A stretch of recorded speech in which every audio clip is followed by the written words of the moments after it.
రాష్ట్రంలోని మహిళల ఆర్థిక అభివృద్ధి ధ్యేయంగా పథకాలు అమలు చేస్తున్నామని ప్రభుత్వ విప్ ఆది శ్రీనివాస్ అన్నారు.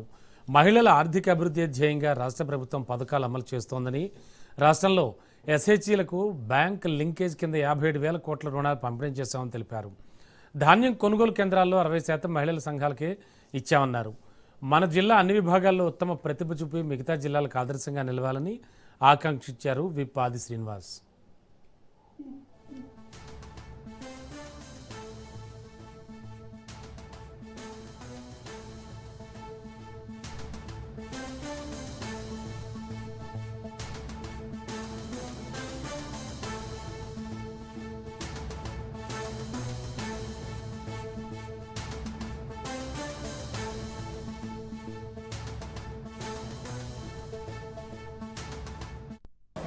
ఈ ఒకరిద్దరు అంటారు ఏం చేసింది ప్రభుత్వం ఏం చేసింది.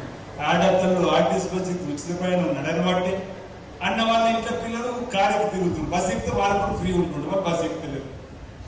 అర్థమవుతాం.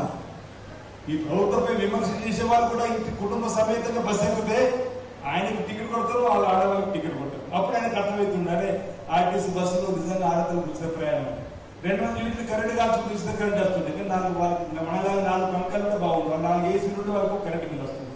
ఇప్పుడు 4 పంకాలు ఉండి ఒక టీవీ ఉండి ఒక ఫ్రిడ్జ్ ఉన్నటువంటి వాళ్ళ కరెంట్ బిల్ కట్టుకున్నాము.